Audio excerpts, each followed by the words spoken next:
Sean Tyson. Yes. Okay, what I propose to do is to start and finish this summary of my contribution to the book with the first and last paragraphs, and sort of probably improvise a bit in between. Anyway, so I started the chapter with a quote from that sort of proto-Trotskyist one, in one way of looking at it, William Morris, when he said, it's right and necessary that all men should have work to do, which shall be worth doing, and be of itself pleasant to do, and which shall be done under such conditions as would make it neither over-wearisome nor over-anxious.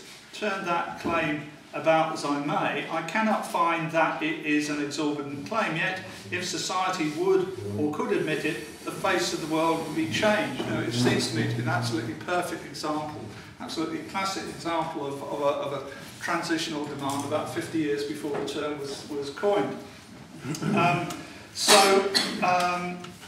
We face, and the reason I prefaced my chapter with that is because what I was trying to do was to develop an alternative, or elements of an alternative industrial strategy, as it were, in terms of a piece of transitional politics. So that's based on the fact we're all familiar with the three major problems we face: ongoing economic crisis, increasing global warming, increasing resource and commodity price instability.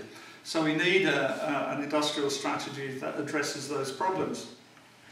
Now, it's not necessary to go through all those, because I think everybody here would recognise that it's accepted by all but a small coterie of right-wing cranks and corporate lobbyists that global warming is actually a reality, and that we are facing ever-increasing concentrations of CO2 in the atmosphere from, say, 315 parts per million in 1958 to 392 now, and already the planning of the IPCC is seen as wildly optimistic. Peak oil, the point where further expansion of global oil production ceases because of new production is fully offset by declines elsewhere, has almost certainly already taken place. And predicting oil prices is actually as problematic as predicting rates of global warming. But over the past 3 years, or 4 years now, in July 2008, Brent crude reached its peak, $147 a barrel, which was one of the factors that pushed an already faltering world economy into recession. But by December of that year, it had gone down to $35. Since then, it's zigzagged back to averaging over $100 a barrel. Well, about 6 o'clock this evening, it was $118, with 124 predicted for year end. So, in looking at this problem, in 2009, the Campaign Against Climate Change Trade Union Group produced a pamphlet called 1 Million Climate Jobs, which called for a sustained programme to invest in and deploy both energy conservation and renewable energy technologies, coupled with effective demand management, in order to decarbonise the economy and to create jobs. It's a very useful pamphlet, but it was essentially a popular tract rather than anything more considered. And what I'm trying to do is to actually go into it in a little bit more detail.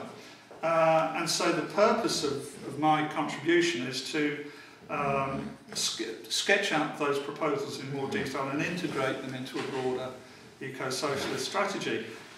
Inevitably, that strategy takes us much further than the proposals of within 1 million climate jobs, or the Green New Deal, or the various other similar arguments, which basically argue in Keynesian terms for using decarbonising Britain to create more aggregate demand.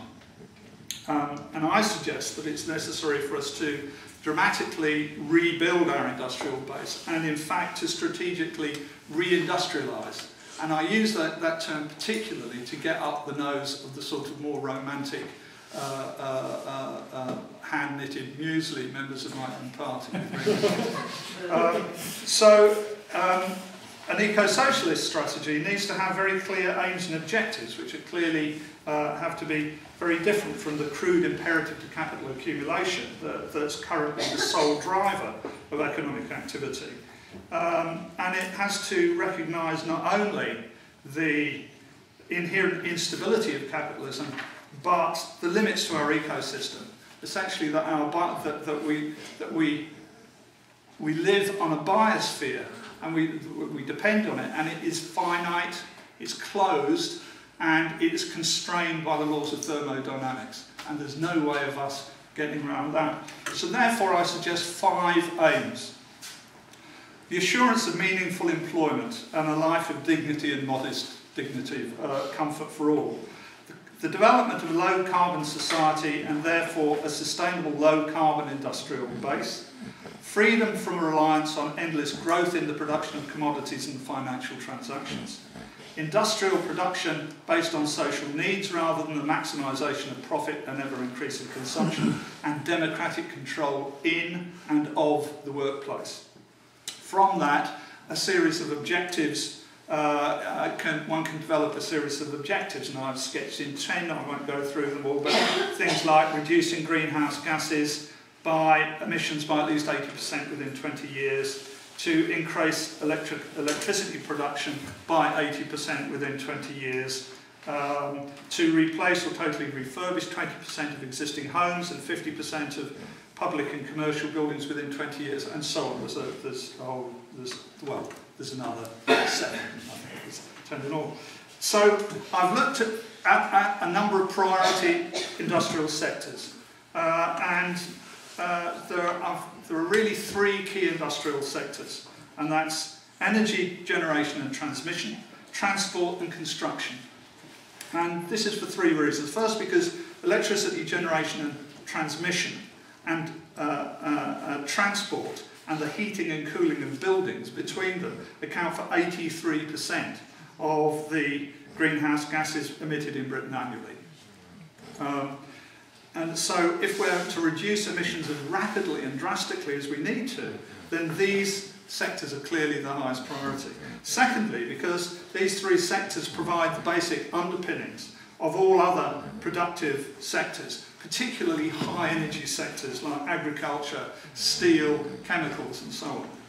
And third, because a major programme of public investment and employment in these sectors will not only lead to major regeneration in other key industrial centres, but also, properly funded, lead to rapid growth in R&D in sustainable and socially useful technology, and stimulate the demand for graduates from almost all areas of tertiary education and training. So in energy, we currently generate about 400 terawatt hours, and I can't quite remember how you calculate that from gigawatts, but because it is, as you say, a year and a half ago since I did the sums. So about 400 terawatt hours, and that production generates about 420 million tonnes of CO2 annually.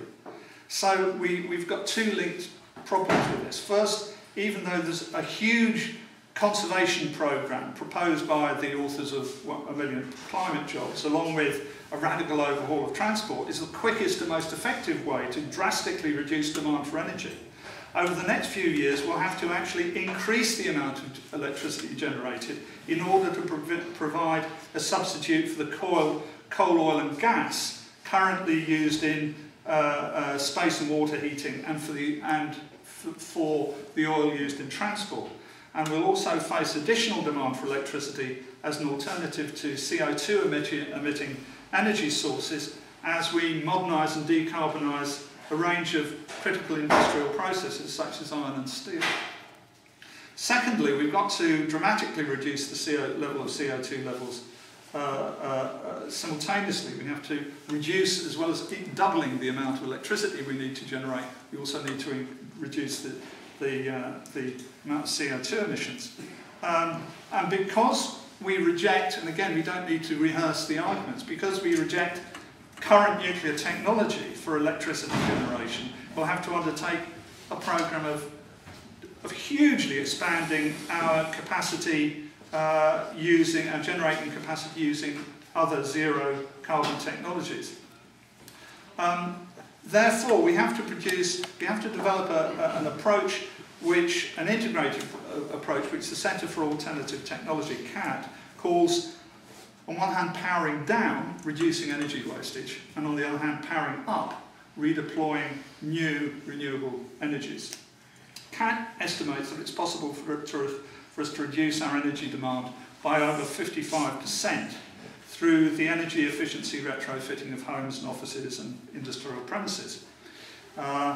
However, so it is actually technically feasible to do this. However, there are a number of problems to be resolved, one of which is we don't have the capacity, but either in infrastructure or in people, to actually undertake this sort of level of work. Under Thatcher and Major, manufacturing capacity declined from about 25% to 22%. But under Blair and Brown, this decline accelerated, and the manufacturing engineering sector now accounts for between 12 and 15% of GDP. So, for example, the steel sector will obviously need to be at the heart of sustainable engineering and manufacturing centre, but it's been in steady decline ever since its privatisation. Now, there is a thing called ULCOS, the Ultra Low Carbon Dioxide Steelmaking Programme, which aims at more than halving the levels of CO2 generated in steel production. But to rapidly scale up this work is going to require levels of R&D resources and process re-engineering, which is quite beyond the likelihood of being done without direct public funding. And such funding will require levels of democratic public accountability that can only be guaranteed by public ownership. As far as transport's concerned, if we include, as we should, British contribution to shipping and international aviation, we currently create about 173 million tonnes of CO2 a year. Now, transport accounts for 24% of all emissions. And unlike other sectors in Britain, which have started to slowly go down, the transport sector has actually increased its emissions. Since 1990, they've gone up by 11%. And vehicle miles are forecast to increase by 28% between 2003 and 2025. Air passenger miles increasing and so forth. So there are basically the ways that can be dealt with is by a progressive move from oil to electricity as a major transport fuel, which is particularly important for road transport, and most importantly of all, a huge shift from private to public transport. This is not news to anybody. But the thing is that this also implies a huge shift in resources. It implies two things really. Firstly, it implies a huge shift in resources, in the way that resources are used. So in much the same way that the American automotive industry was revolutionised over a period of about 6 months when the United States entered the war in 1942, and the entire automotive industry was completely reconfigured in an astonishing short time. That's the sort of program we need here. Such a radical shift in resources and direction is inconceivable without, again, direct public intervention, both in terms of investment and direction. In other words, public ownership. It's inconceivable that current shambolic provision of public transport could be reorganised and dramatically expanded on the basis of current ownership patterns, and that again is something that there is not only is there almost complete unanimity on the left about the desirability, but it's actually one of the most popular policies on it. When renationalisation of the railways is a hugely popular public policy. The programme of infrastructural investment that we're talking about would lead to a rapid expansion in key industrial sectors and a huge increase in available jobs. Indeed, local labour shortage could be a problem. At the same time, it would clearly have to lead to a rundown in other areas, leading to job losses and consequent need to provide opportunities for redeployment or alternative employment. For example, the ending of Trident and the so-called independent nuclear deterrent is a sine qua non on the left. But the closure of the nuclear weapons establishment on Aldermaston, the scrapping of the Navy's fleet of nuclear submarines, would lead to several tens of thousands of redundancies in Scotland, Devon and Berkshire. Similarly, the rundown of nuclear power stations would lead to the loss of highly skilled and relatively highly paid jobs in parts of the country which have very little else to offer, such as Anglesey, Suffolk, Cumbria, Teesside, North Devon, Scotland and so on. And we've seen how disputes within the trade union movement have led to, for example, in Plymouth about Trident, have led to the temporary suspension of Plymouth Trades Council. And so it is therefore, I think we have to include in any programme an ironclad commitment to guaranteed alternative employment and or training for all affected workers with no loss of wages. And such a commitment will have to also include guarantees on the provision of satisfactory housing for redeployed workers and so forth. Funding. The program that's been the Million Climate Jobs proposes has been costed at between about 50 and 70 billion a year. The sort of program that is sketched out in this chapter would add something between 40 and 60 billion a year on top of that. So we're talking about finding something like 110 billion of investment annually. Now that is about 5.5% of GDP. And actually, if in normal circumstances, if the government said, well, we're going to increase for an emergency measure, an increase of 5.9, for example, maintaining the Royal Bank of Scotland, then 5.5% is a mere nothing.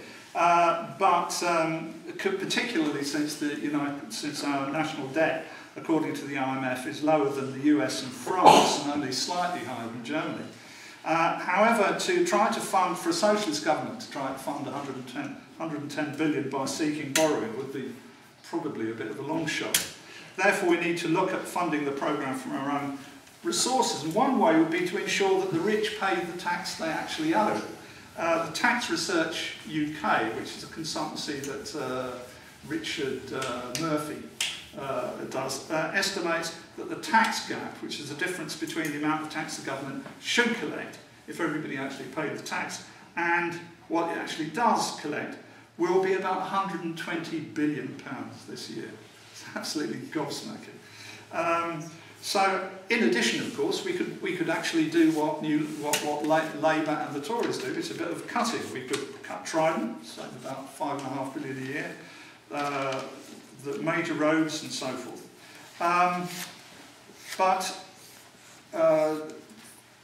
When I think in the long term, when the oil and gas fields in the North Sea first began to be exploited about 30 years ago, Norway established a thing called the Oljefondet, which is a fund to underpin the state pension scheme, and it's now the second largest pension scheme in the world, and the California state employees' pension scheme is larger. If we were to adopt a similar program, if we were to apply national insurance payments into an actual pension scheme for people, and we could, over a period of time, incorporate existing state and private occupational pensions, which would provide the necessary financial underpinning for a new universal SERPS, and provide the funding for direct public investment programs.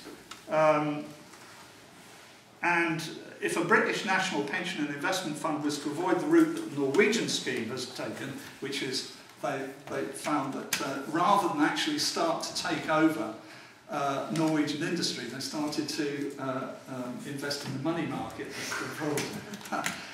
Big mistake. If we were to avoid that, we would rapidly generate the bulk of the funding for the need for the extensions of public ownership that we need. So to conclude with the final sentence in the chapter, if we're to free ourselves from the three interconnected threats to the future of humanity, the anarchic brutality of globalised capitalism, dependence on a shrinking supply of oil and gas, and a warming world which threatens destructive and unpredictable climate change, there will have to be revolutionary change to society and how it's organised. As part of that wider change, we need a new industrial revolution. A revolution which will see low-carbon technology powering the development of production for social good rather than for capital accumulation. We should start to model it now. Thank you very much. Right.